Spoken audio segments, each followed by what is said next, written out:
Namaste, friends. Welcome. Thank you for being here.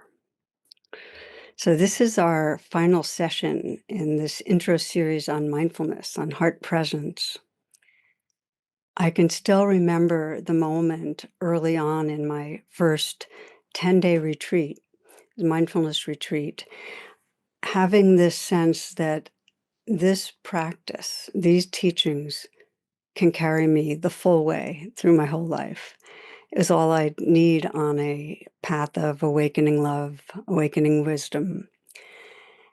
And it still feels true these many decades later, that over these 50 years of practicing, that I keep coming back over and over again to just what we're exploring during these weeks of this introductory program, the very basic instructions for bringing presence and heart to the moment. So these last 4 weeks, we've been really looking at the basic elements in formal practice, the ones that really are done as a deliberate pause from regular activity, often sitting still, although walking meditation is wonderful also. But the blessings of this path are found through awakening presence during all of our activities, all of our moments in daily life. And that's what's going to be our focus today. There's a Zen master, Suzuki Roshi, who was asked the question, what should a Zen practitioner do with his spare time? And Suzuki, at first he looked perplexed, and then he repeated the phrase, spare time. He said it a few times, and then he began to laugh uproariously, like as if all the moments of our life aren't real life, that they don't count. I often think of this psychologist who went to Las Vegas and then came back with that sign saying, you must be present to win. Remember that? So it's true. It's true in relationships. We need to be present to have relationships flower. It's true in work. It's true in play, in all parts of our life. If we're lost in memories and planning and reactivity, what I call a trance, we're not really living and loving fully.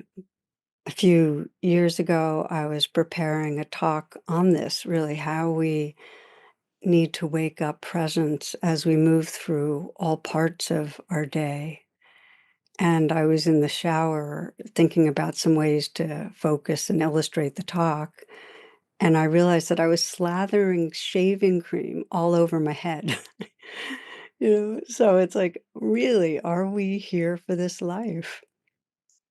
And the key thing is that learning to be present for our lives is not a church on Sunday kind of a path, but nor is it a grim training day in and day out, that we're in some ways stressing and straining to be mindful. It's really about discovering a quality of heart and awareness that allows all life, whatever's unfolding, to be real life. So that we're here for the beauty that's around us, the sound of the wind in the trees, the new green of spring, the taste of a strawberry, the brightness in our child's eyes. I sometimes think of that surprising surge of pleasure when we exchange a smile with a stranger. Can we be here for that? So life becomes real life as we open to the beauty and the goodness, and also as we open to the real pain and challenges that come with every life. I mean, we need to have that refuge of heart presence when we're meeting the difficult emotions, the inner weather, the failures, the disappointments in work and relationships, the health challenges. We need a way to be intimate with our experience that really includes the greatest losses. There was a meditation teacher, Tamara Engels, who had cancer, and she writes in her last months, this is what she wrote. She said, "My days are short, And as I grow weaker, I experience so much gratitude for my meditation. Not only the joy and ease it brought, but the hard parts. For every bored and restless sitting, for every fearful fantasy, for every pain and ache I sat through, for every itch I didn't scratch was a training for kindness, a training for the muscle for bearing witness, for the trusting spirit that carries me now as I face my death. The only certainty we have is that life will change, and at times it can feel seismic, the shifting of the ground, that we will lose our health, we'll lose dear ones. And the gift of this path is that it opens us to the awareness and love that can hold whatever arises. It opens us to that inner freedom that lets us be with this living, dying world. And it's not just the freedom to be with the large, profound experiences of joy and sorrow in a daily way. This path helps us find remembrance and balance and open-heartedness and clarity just amidst the ongoing triggers and stressors that we experience. I'll share an early experience of mine. Uh, that first retreat I was describing, where I realized, wow, this path can take me the whole way. I remember before leaving, sitting in the meditation hall, and my heart was wide open. I truly felt that this whole world was in my heart, and I was just suffused with tenderness, with light, with a benevolence towards all. And it felt like homecoming. I felt like, this really is the truth of who I am. So then I left the retreat. I arrived home where I had my young child and my then husband, now ex-husband. And I saw on the kitchen table that he hadn't mailed the check that was supposed to go out for the mortgage. And I realized immediately I'd be paying an unnecessary late payment. And I slammed the table and I shouted at him. And very quietly, he said, "Well, I guess you got a lot from that retreat." So, of course, that stopped me in my tracks because I did get a lot from that retreat. And it still only took moments for me to flip into that rage. We need the formal practices we've been exploring, and we need informal practices of mindfulness that purposefully arouse our presence and compassion in the midst of it all. So, with informal practice, the capacities that we really cherish, the love, the compassion, the creativity, the wisdom, the intuition, they shift from fleeting states, like what I experienced at the retreat, that open-heartedness, to much more enduring traits, much more accessible when we need them. So, for the remainder of this time reflecting together, this session, I'd like to share what's worked for me and for many, many others in bringing heart presence alive through the ups and downs of daily life. And we'll do a number of short reflections together. The first domain of informal mindfulness that I want to explore has to do with setting conscious intention. The Buddha said that the entire world, this entire world arises out of the tip of intention. So what consciously matters to you, that's what guides your attention. There's a saying in India that when a pickpocket sees a saint, they see the saint's pocket. Our intentions are layered. And I'm supposing that, like me, many of you care deeply about presence, that you care about loving relationships, and again, like me, that you can spend much of your day in that kind of doing trance, fixated on getting more done. And that translates to being somewhat preoccupied and not so present and often on autopilot, even with those most dear. So, first of all, I want to note that valuing presence and valuing kindness doesn't mean stopping activity, but it does require a kind of remembrance in the midst of activity. But here's what helps. It helps to consciously set your intention at the beginning of the day for what you want to remember through the day. So, this is a mindful life strategy that maybe at the very earliest part of the day, you have some form of meditation practice where you take a few moments to reflect on your deepest intention, whether it's presence or creativity or kindness or clarity or love, and identify several spots during the day where you want to be sure to remember to stay in touch. And the reason I say just pick several spots is because if you say, well, for the rest of the day, I want to stay present and clear and calm, and, it doesn't happen.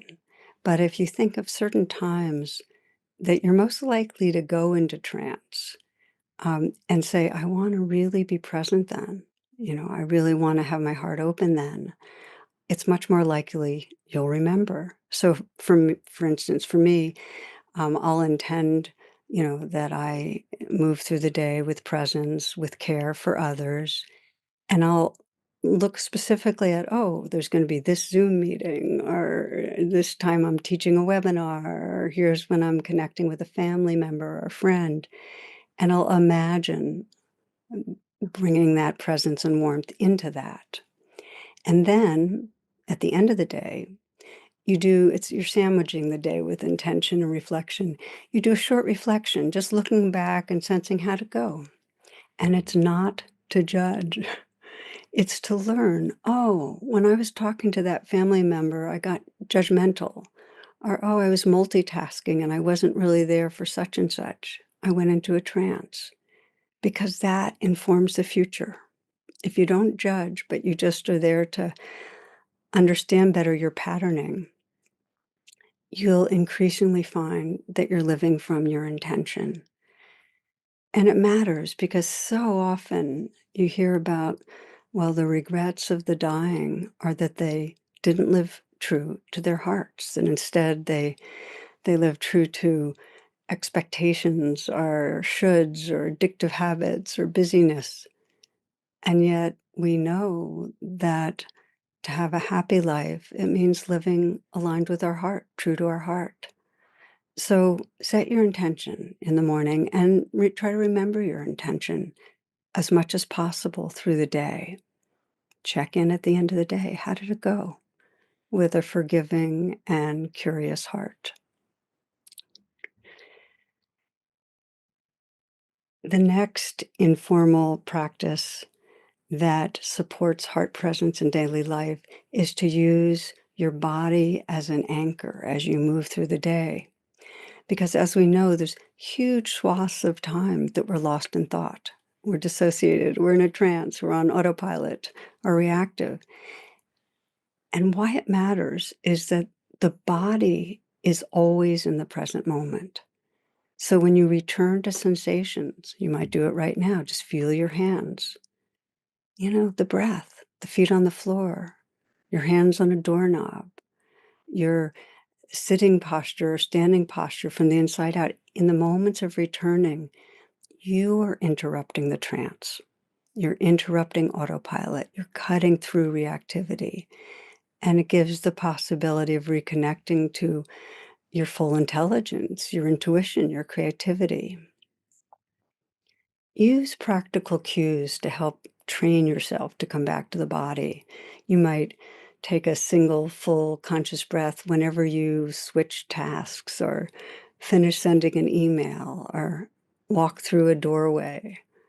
Another cue is if you're in a tense conversation, take a moment to breathe and feel your hands, soften your hands. Just come back to your body for a moment. Another way to practice coming back to the body is if you're out walking, let's say in nature, And there's such a habit to be out and feel ourselves in our body some, but then just be off in thought. Come back, and when you come back to the body, check each sense. It's so powerful. Okay, what am I seeing right now? What sounds am I hearing? What am I smelling? What am I feeling? And just do that, just a couple of rounds. There's so much more intimacy with the world. This is embodied presence, and it's supported by something radical that I want to name that you can also explore as an informal practice, which is periodically really slow down your movement. Bring just an embodied attention to whatever you're doing, but slowly. So slow down brushing your teeth.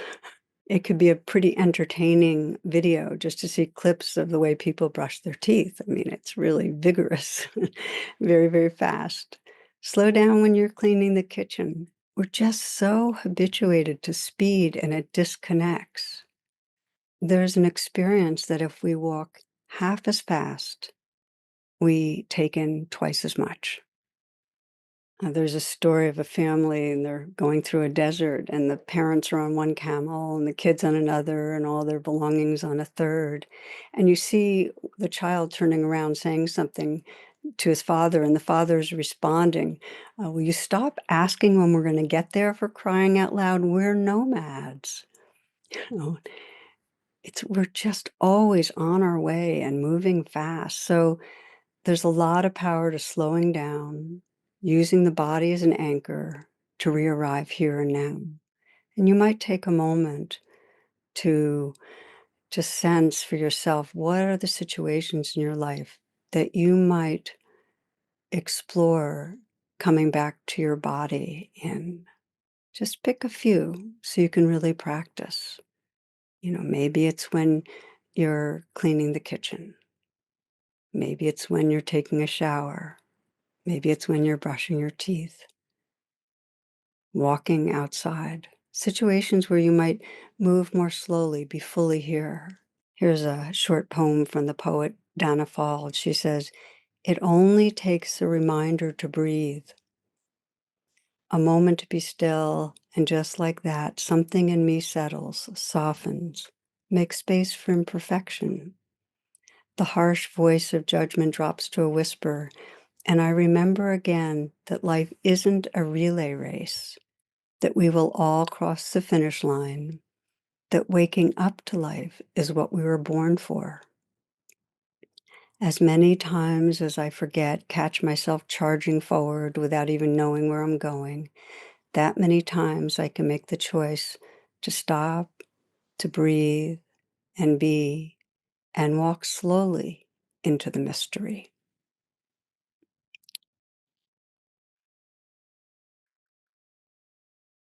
One of the most important informal practices in bringing presence alive in daily life is related to slowing down, and it's the sacred art of pausing. Many of you have probably noticed that there can be a sense of getting through the day, that we're trying to get through the day, that we're never stopping, that there's this kind of tumbling into the next moment, and often we're rushing. And if you think of it in terms of our life, it's a sense of we're racing to the finish line. And what is that? The finish line of death? If we're honest, we're often skimming the surface. And there's not so many moments of truly arriving, having this moment matter as much as any moment. I often think of the woman who had a 1.5-year-old child when she was diagnosed with breast cancer, and she was told she had a year to live. And her mantra from that point on was, "I have no time to rush. I have no time to rush." And she described pausing again and again because she wanted to live her moments fully. We don't know how long we have. And pausing is such a blessing. We need to pause to open to the sufferings that are here and also the joys.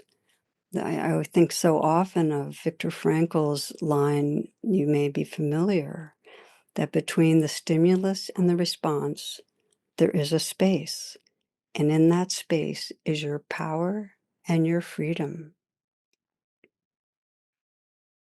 Pausing reconnects us with wholeness. We open in a pause to a more integrated brain, a more open heart, and a deep way to our wisdom and to our love.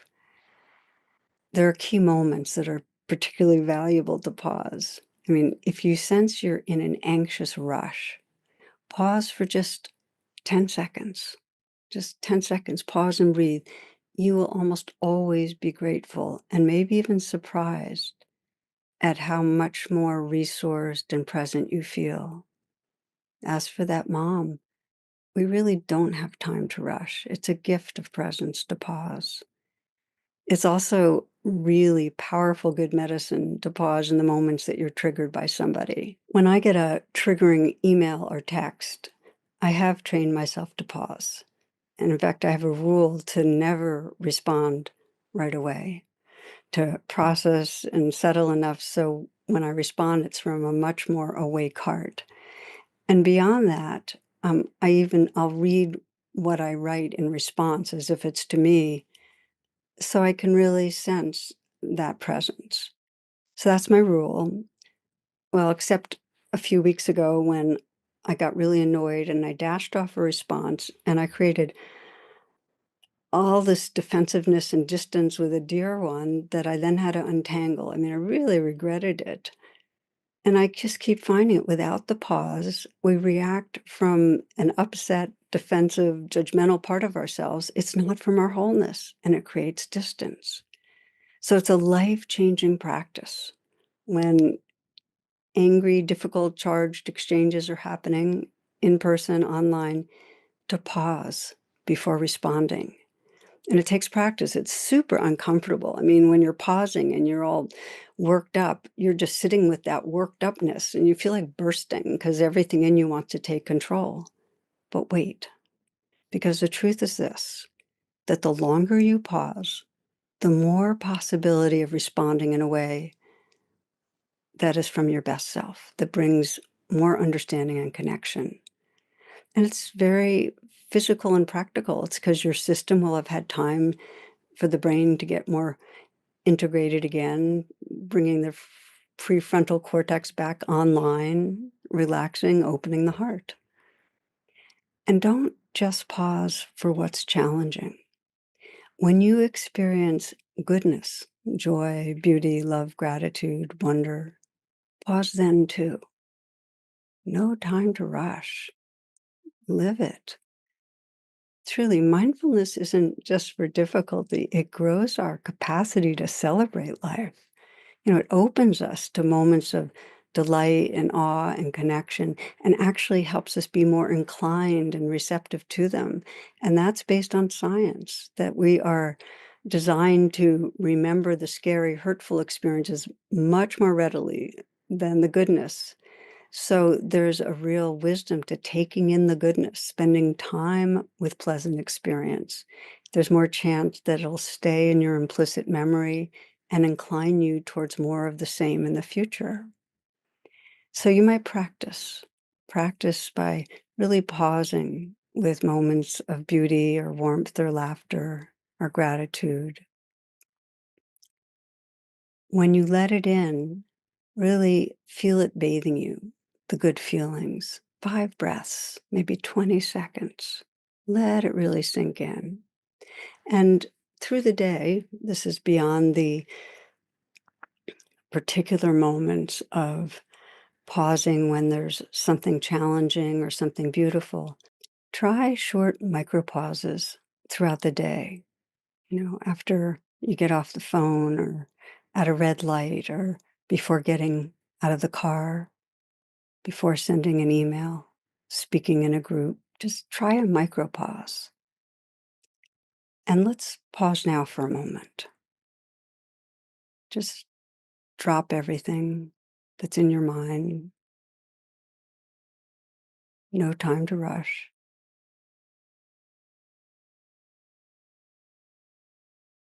Let this moment matter as much as any. Just feel your body and your breath. and maybe even offer a gesture of kindness inwardly.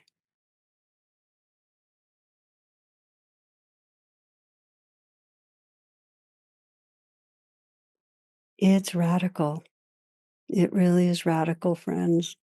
It's less than a minute here. Here we are, and it shifts everything. The sacred art of the pause is really a gateway to presence, to homecoming. So, the next domain of waking up mindfulness in daily life is learning to guard your attention. Your attention is your most valuable commodity. I mean, it determines whether you're happy or sad, whether you're present or in a trance. And as you've probably noticed, it's under siege. I mean, billions of dollars, the best of science, is being used to find ways to hijack your mind, your attention. And it's hubris for most of us to think we're exempt. We are addicted to screens, to social media, news, the digital distractions are continuously pulling us away from presence, away from heart, and into anxiety, into comparing, into feeling separate, reacting. Where our attention goes, energy flows. And if presence, love, spiritual awakening matters, we need to be dedicated and purposeful in this zone. Okay, so the obvious hack is to turn off unnecessary notifications, to create iPhone-free zones during the day. For me, I do it at the beginning of the day and the end of the day, never have the iPhone in my bedroom at night. A related hack is limit news consumption. Again, for me, it's, I don't take any news in at the beginning of the day and the end of the day. And I take off Sundays. I fast, news fast on Sundays. It makes a huge difference. Then, of course, the related hack is choose carefully what you read, watch, and listen to. Okay, now here's a challenging one in terms of guarding attention. Have you ever just sensed for yourself, you ever nodded earnestly in a Zoom meeting while you're also answering texts and scrolling the news and taking your supplements and checking the weather and motioning your dog to stop barking, all without unmuting? It's good we're not live doing a hand raise here. But multitasking, it fragments attention. There's just so much research on it. It just, we can't bring as much intelligence to heart to anything we're doing when we're multitasking. So the hack, try doing one thing at a time. I know that sounds utterly wild, but one thing at a time and on purpose, practice. Maybe just wash the dishes. Or maybe when you're outside walking, just walk. I mean, don't listen to something. Or driving, just drive. Or when you take a shower, not to plan or to slather shaving cream on your head. Just listen to someone on the phone when you're speaking, if you do calls. Or when you participate on Zoom, just be there. If we want to be creative, we want to connect, we want to enjoy, if we want to learn something, we have to remember that multitasking puts us in the shallows. We're not all there. There's a line attributed to Einstein. If you're driving safely and kissing a girl, you're simply not giving the kiss the attention it deserves. So if you want to be here, one thing at a time. There's that story, Zen teacher who often encouraged this of his students. He'd say, one thing at a time. When you eat, just eat. When you read, just read. Well, one day a novice found this teacher in his apartment eating and reading the news. And he said, he was upset. And he said, you teach us when we eat, just eat. When we read, just read. And the teacher nodded sagely. He said, and when you eat and read, just eat and read. So I'm sharing this, friends, because this is not rigid. It's just, as with all things, purposeful. And you might reflect for a moment, again, scanning your life. It's so rare that we just do one thing really attentively. Where might you practice? You might just pick an activity or two that you want to explore. What is it like when you're just doing one thing? When you're bringing your whole heart to just what you're doing and set your intention for that.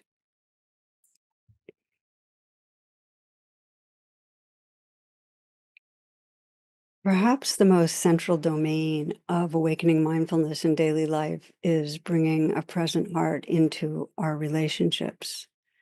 And here we need all of our informal practices. We need to have intentionality. We need to use the body as an anchor. We need to know how to slow down. We need to be able to fully pause, not to multitask, in order to give full attention. And it's a lifetime process. I mean, there's nothing more rewarding, and it's a lifetime process. All the research on happiness says that the bottom line, it comes from close connections with others, and that extends to non-human others. So our next four areas of informal practice are how we can bring a present heart into relationships, and they're going to include mindful listening, mindful speaking, seeing the goodness in others, and seeing vulnerability. And I just want to say that we could take any one of them and spend the next year on them. And if you just commit to any one of them and really focus on it, life changing. And by the way, there are talks in my archives on each if you want to go deeper. There's much research showing that intimacy with others is directly related to our capacity for listening. Uh, Research in interpersonal neurobiology also shows that attunement to others requires the capacity for self-attunement. In other words, we have to be able to listen non-judgmentally and with presence to our inner life if we're going to be able to do it with any capacity with others. And I share this because learning to listen really is a practice of inner and outer mindfulness. And listening is a gift. It creates a safe space inviting forward who another person is and also who we are. Rachel Naomi Remen says, when you listen generously to people, they can hear the truth in themselves, often for the first time. Just pause here to reflect, and you might think of a relationship with someone who really matters to you, someone who's dear, and remind yourself of a recent time that you were together.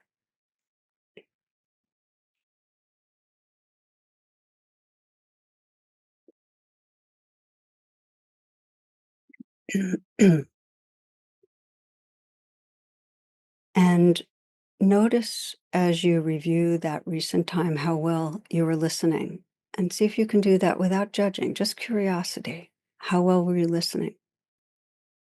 Notice if in some way you were preoccupied, in a rush, or maybe if you had an agenda. So often we're wanting something when we're communicating with others. We want acknowledgement or approval or their cooperation, or we want to look good, or we want their help or their support. Or we might have an agenda that's related to avoiding what we fear. Maybe in listening and speaking, we're fearing another's judgment or losing time, precious time, or the demand that might be on us. So just notice for yourself, was there an agenda like that? Were you preoccupied or were you fully there?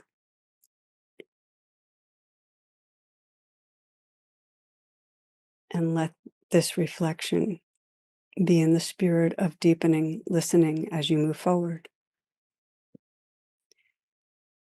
Paying attention is the deepest expression of love. I reflected on that so often. Paying attention is the deepest expression of love. Listening is an act of love. It connects. I mean, when there's listening, when there's attunement, inside mirror neurons are firing, our brains become synchronized. And it's not just for another that we're listening. You know, when we become more present, we become more awake, enlarged. Mark Nepo puts it this way. He says, To listen is to lean in softly with a willingness to be changed by what we hear. To listen is to lean in softly with a willingness to be changed by what we hear. So, as a way of practicing listening, your cue is you're about to talk with someone, and right before you speak with them, set the conscious intention to listen without judgment, to listen without preparing a response. And assure yourself you have time. I have to do that because, like many of us, I have some background sense of there's not enough time, there's not enough time. Assure yourself you have enough time. And then set yourself to be curious. Who's here? What's behind the words? As you're listening, try anchoring in your body so that you're listening with your whole body. And again, without interrupting or planning your response. And then when a person's done, pause. Pause before you speak. Let there be a little space after someone speaks. I want to read an anonymous verse I ran across. Isn't it true to get to know the beauty and majesty of a tree, you have to be quiet and rest in the shade of the tree? Don't you have to stand under the tree? To understand anyone, you need to stand under them for a little while. What does that mean? It means you have to listen to them and be quiet and take in who they are, as if from under, as if from inside out.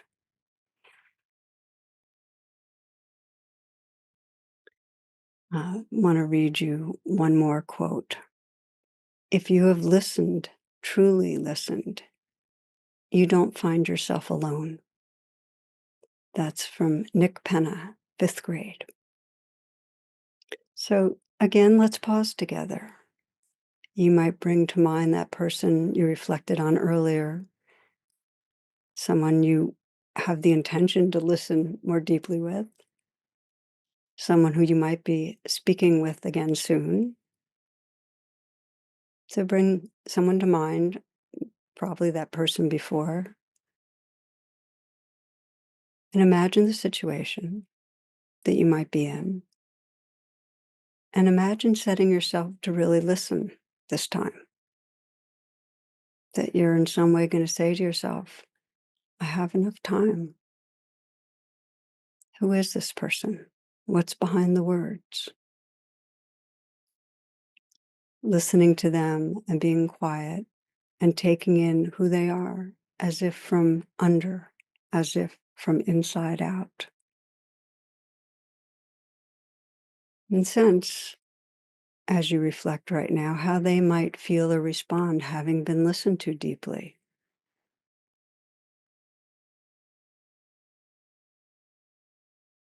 And sense also your experience, who you are when listening. If you've listened, truly listened, you don't find yourself alone.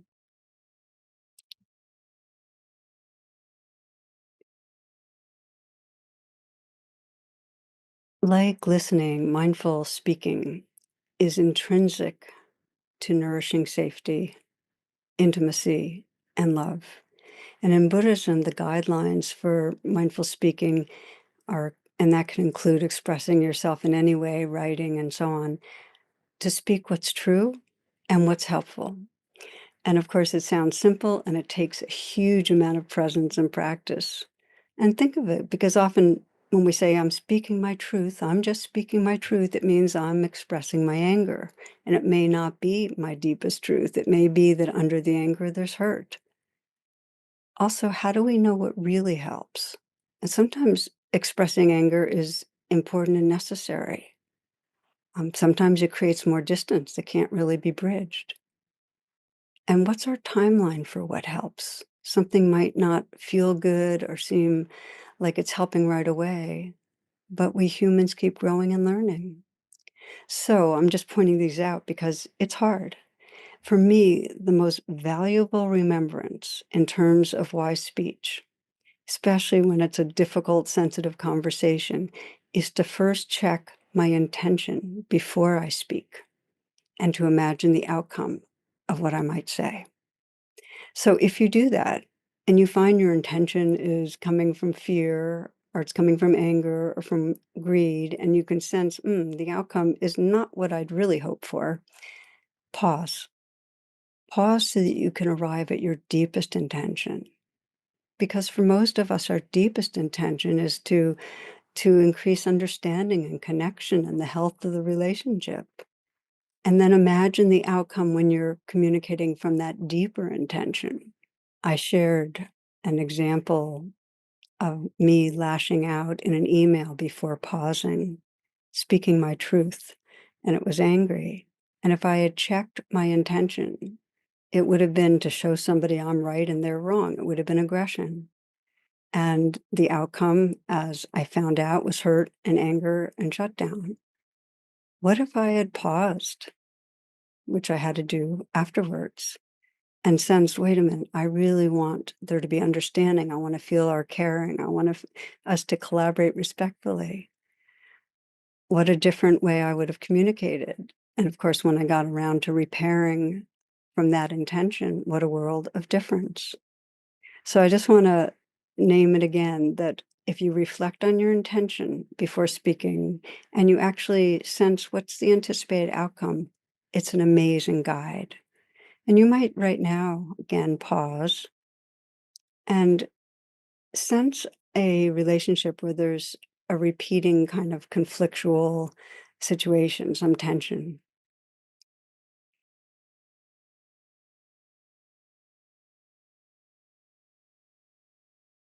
And you might imagine into a situation where you're with this person and what comes up and what creates the tension, and then pause the film in your mind.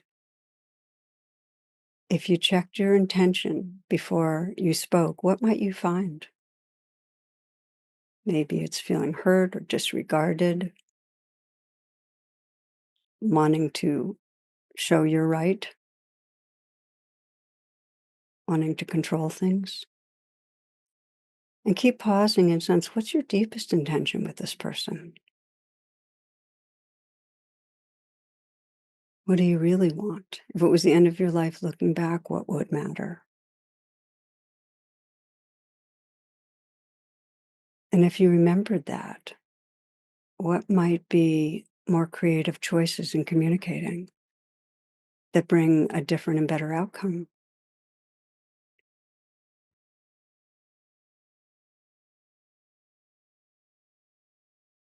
So I want to bring in here another dimension of wise speech, of communicating what's true and helpful. And that is our willingness to express vulnerability, our imperfect humanity, our hurts, our fears, our insecurities, our longings. If we're communicating our authenticity, part of what's true is vulnerability, and that needs inclusion if there's going to be any real connection.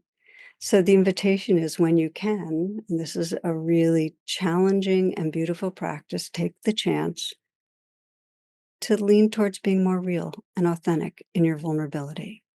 And by the way, that doesn't mean you think you should bare your soul in every conversation. I mean, some are not safe enough, or if they are, there are many moments when it's totally wonderful to be light and playful or informative or helpful, and just to know that true love is only possible if we bring our full realness into it. I love this from Adrienne Rich. She says, an honorable human relationship, that is one in which two people have the right to use the word love, is a process of deepening the truths that they can tell each other. It is important to do this because it breaks down human self-delusion and isolation.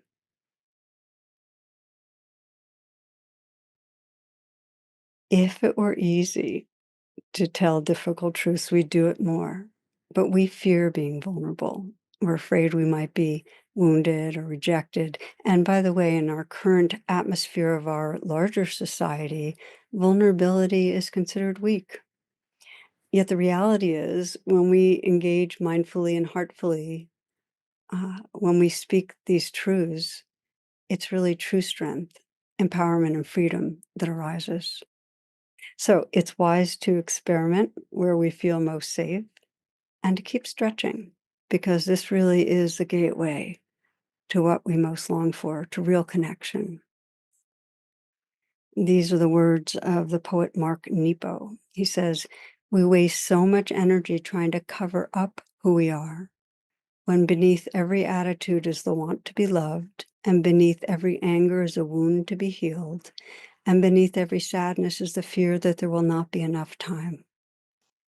When we hesitate in being direct, we unknowingly slip something on, some added layer of protection that keeps us from feeling the world. And often that thin covering is the beginning of a loneliness, which, if not put down, diminishes our chances for joy. It's like wearing gloves every time we touch something and then forgetting that we chose to put them on. We complain that nothing feels quite real. In this way, our challenge each day is not to get dressed to face the world, but to unglove ourselves so that the doorknob feels cold and the car handle feels wet and the kiss goodbye feels like the lips of another being, soft and unrepeatable. So we pause together here, and you might imagine, let's say, one person that you care about who feels safe enough, who you'll be connecting with soon. And imagine what it means to unglove yourself. What would it mean to lean towards engaging for more realness, sharing vulnerability?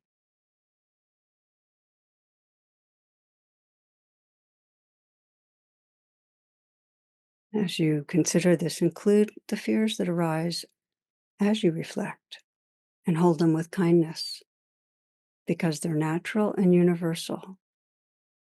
We can feel those fears and yet still trust the possibility of profound awakening by being real.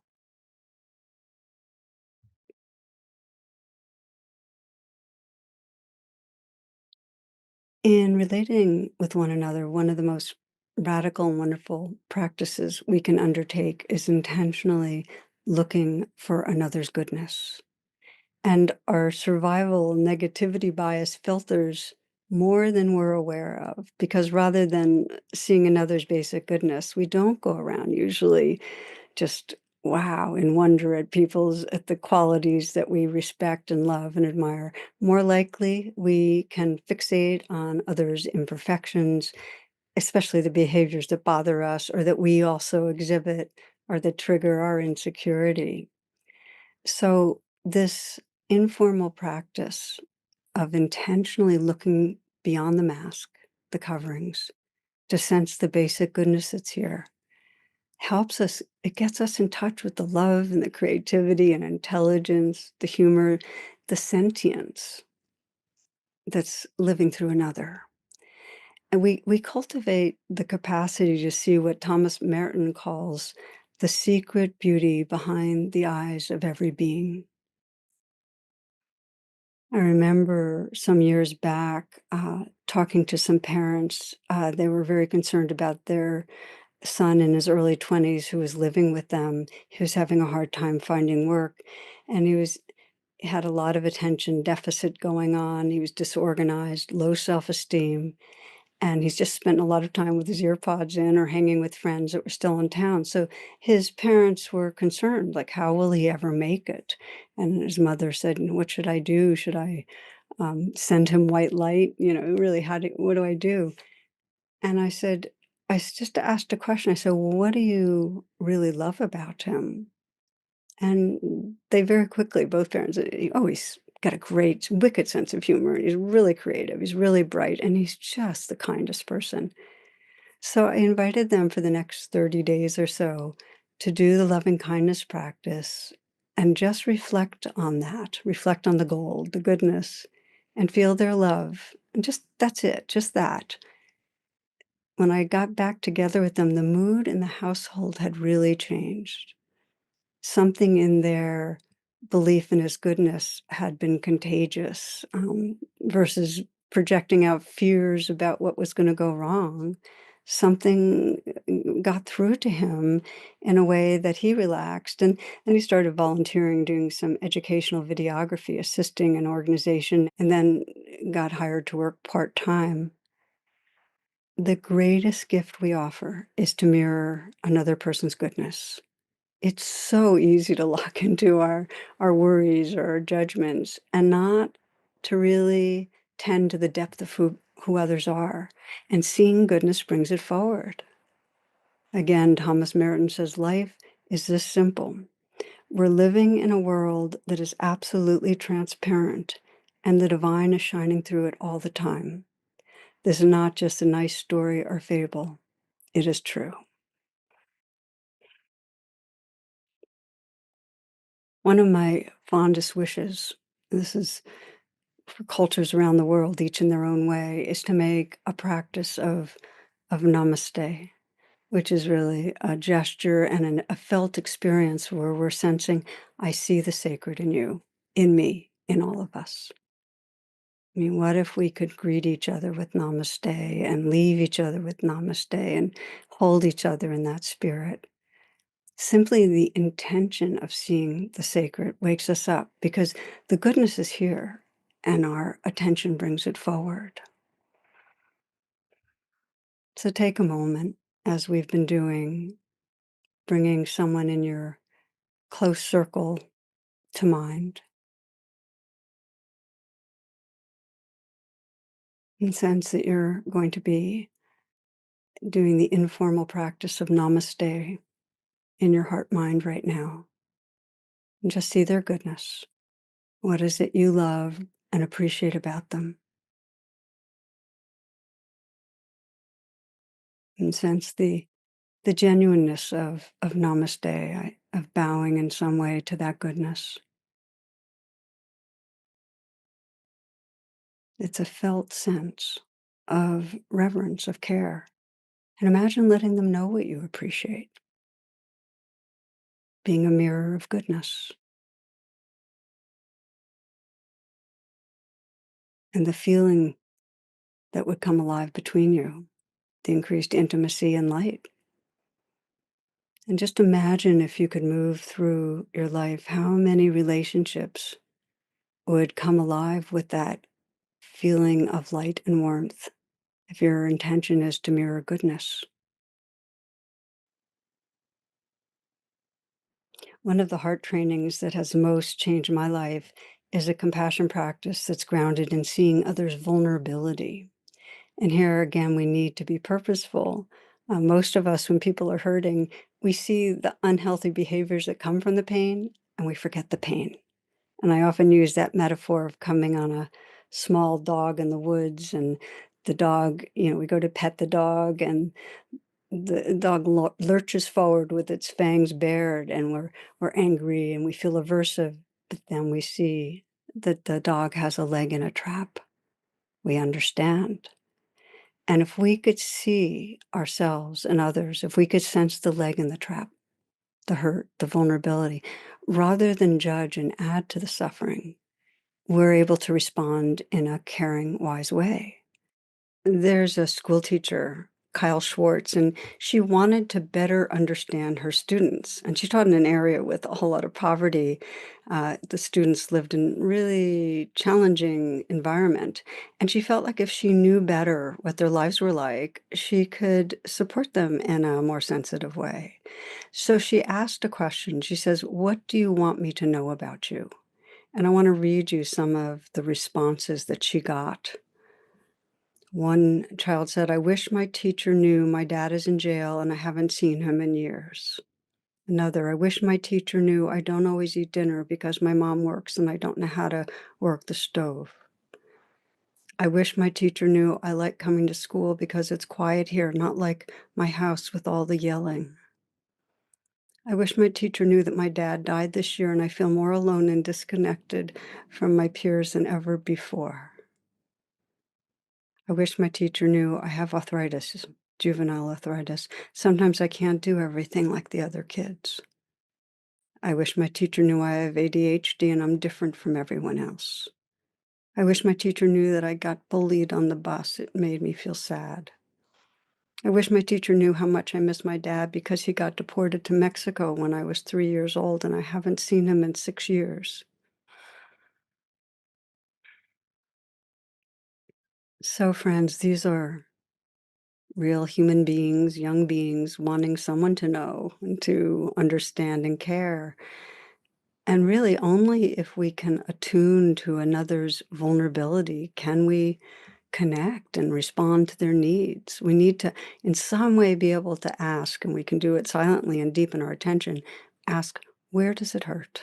We ask that of ourselves to get in touch with ourselves and of others. And then maybe we'll see, oh, this person's hurting. They need to feel seen or to feel understood or cared about, or this person needs to feel they matter, that they're respected. If we see the vulnerability, which we all have, we can be part of the healing in our world. Now, you might wonder, well, what if someone is causing harm, harming us, harming others who are vulnerable? And I love that phrase that we need a strong back and a soft front. The strong back, do everything we need to and can do to protect.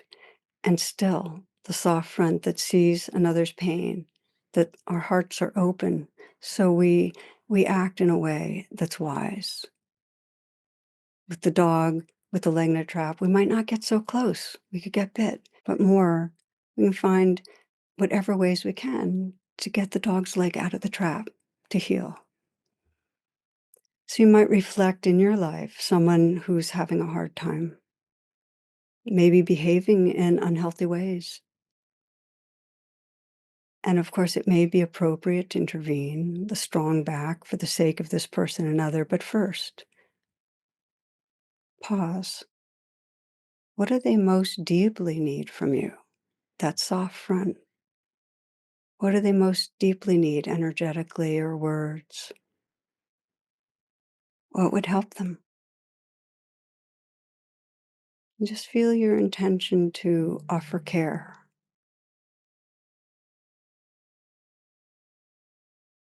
sensing how your relationship might change if you are looking for the vulnerability. You're remembering the hurt that's there, how that would just arouse a genuine tenderness.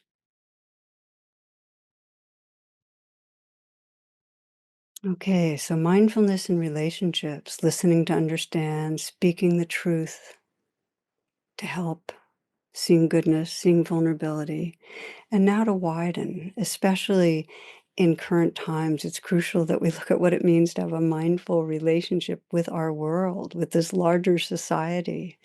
And in teaching, so many people have reported to me the distress about the world and not knowing what to do. Some say they feel paralyzed, some powerless, fearful, angry, grieving. And there's this background hum of chronic anxiety about what's unfolding, also guilt about not responding. Action absorbs anxiety, also guilt. And the point is not to act to get away from anxiety or guilt. It's to act because it's our world. We belong. And when we engage from caring in our larger belonging, we naturally feel more at ease, more at home in ourselves. There's a saying in Zen that there are only two things. You sit and you sweep the garden. And it doesn't matter how big the garden is. So here we are on this path, and we're sitting, learning to be quiet, listening inwardly, awakening our presence, our heart. And when we do, we find our spirit quite naturally feels called to tend to the garden, our shared world. And friends, the garden of our world is struggling with dis-ease. You might sense how you're already sweeping the garden, tending to those in your immediate circles and wider. If you haven't already, it really helps to pick something you care about in the wider society. One friend says, pick whatever most breaks your heart. You don't have to do a lot, different things. Pick one. It could be local, it could be global. It might have to do with reducing racism or protecting democracy, tending the environment, supporting the cause of oppressed people that are being violated. Just add your voice, your energy in some way. Make a sign, join hands with others, protest, plant seeds for a more just, compassionate future. Because we can't change it all, but having an inner refuge of presence empowers you to contribute to the world, and your love will find a way to do so that you can sit and sweep the garden. And again, we pause. And you might reflect and sense your garden in your personal life, your immediate circles of friends and colleagues and relations. And as you do, just asking that simple question, what is love asking today? How might I be sweeping the garden today?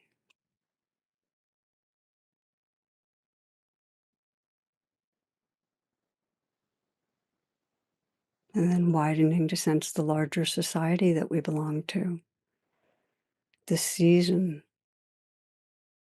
responding to the collective suffering of these times. Sense what might be breaking your heart. And then that inquiry, what is love asking?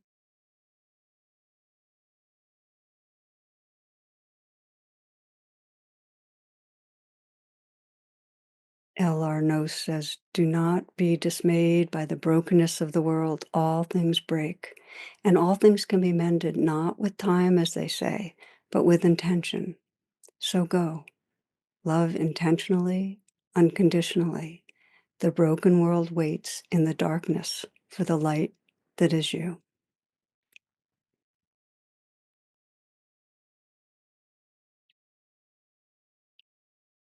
So, dear ones, we're coming to the end of this course. We've covered a lot of territory, formal practices that awaken the heart and the mind, and then a number of informal practices that really help us live from our wholeness, from care and from presence, from creativity, from wisdom. Please trust that what you practice gets stronger, and you can go very deep on this path if you choose. You can discover a real freedom in the midst of this changing life and bring much healing and inspiration to others.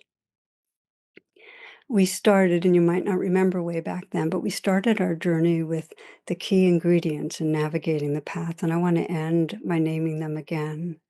And one of them is our interest, our curiosity, that's really seeking truth. What is true here? It's a don't know mind, beginner's mind, that we don't hold on to certainties and that we really bring ourselves to that wondering, what is true? And the second quality is friendliness, nourishing the heart. Please dedicate yourself to recognizing and relaxing judgments, to choosing love. There is so much pain and beauty in this world. An awakening heart presence, living from a present heart is the greatest offering to your own soul and to the healing of all beings. So let's close together in that spirit and take a moment, as we've been doing throughout, to bring your attention inward and sense just right here in this pause, breathing and collecting the attention some, feeling what's going on inside you, and sensing the state of your heart right now.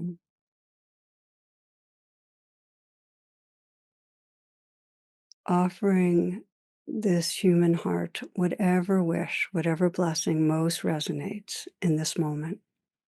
You might put your hand on your heart as you do so and let it come from a sincere place. What are you wishing for yourself on this path?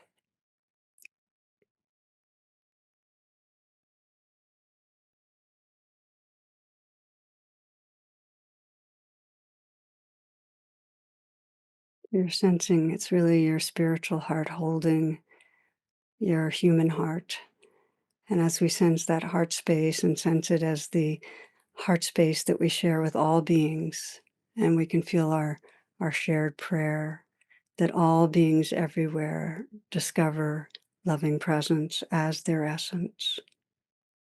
that all beings might live from loving presence, that there might be a growing justice and peace and love in our world, that all beings everywhere might awaken and be free.